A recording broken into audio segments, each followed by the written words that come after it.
Good evening, Waxies! Give me a round of applause, please. Thank you. That's what I like to hear. And by the way, I would like to hear one of those when I'm finished, if you don't mind.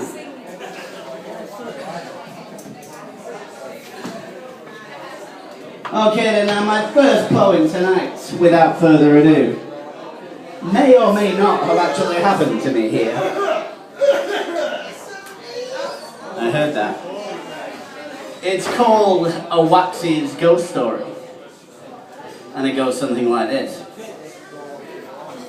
While sitting in Waxie's one hot summer night, a man sat down beside me and asked if I'd seen any ghosts hereabouts. Well, what could I say? I said, no, I hadn't. Ah, you haven't been watching close enough. So he told me a tale about all the Waxie's ghosts. I can still hear the fear in his voice, even now. Ghosts down in the cellar, in the kitchen too. Many ghosts in the bar, both in front and behind.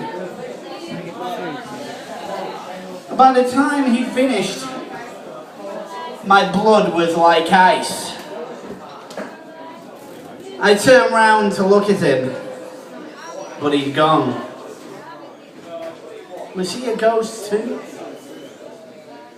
Have a think about that. Thank you very much. That was my first poem tonight. Thank you.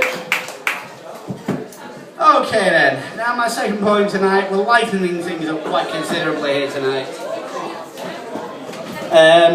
Now, everybody loves a good fairy tale, don't they?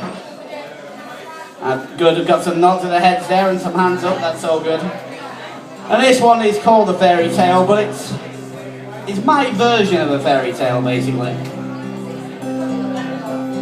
Once upon a time, in a land far away. Well, that's how most fairy tales start, isn't it?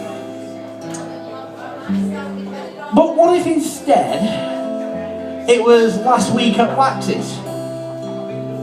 Something like that. What do you think? Good idea? I think it is. Now what if, say, Aladdin was a cat burglar and a con artist? Can you imagine that? Well, it could be. Or what if Snow White was a high-class hooker?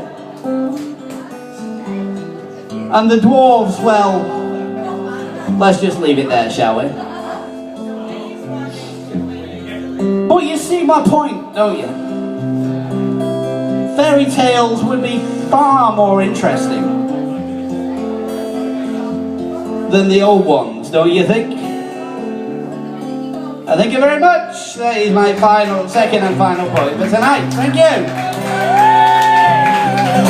Thank you very much. Thank you.